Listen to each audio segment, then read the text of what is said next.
In fact, all the way back in 1977 in Metz, France, at a sci-fi convention, he said, and there's a pretty famous quote, he said, "We are living in a computer-programmed reality, and the only clue we have to it is if some variable is changed, some alteration occurs in our reality."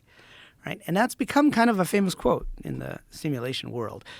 But if you listen to the rest of the quote, he says, well, we would basically rerun the same events and we would change some variables, right? And we would have a sense of deja vu, like maybe we've already done this, right? Maybe I've, talked to you before right, in a different run of the simulation, right? And this idea, like after I wrote my first book on this topic, the simulation hypothesis, this idea wouldn't leave me that, well, if you can run one simulation, you can certainly run it multiple times.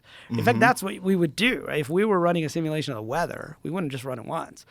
We would run it multiple times. And if we were doing a simulation of whatever, right, pandemic, anything, name it, we would change the variables and we would go forward. And so, when I interviewed Tessa, Philip K. Dick's last wife, she said that he came to believe this was really happening, right? That someone was altering with our reality and they would change a few variables and rerun the simulation forward.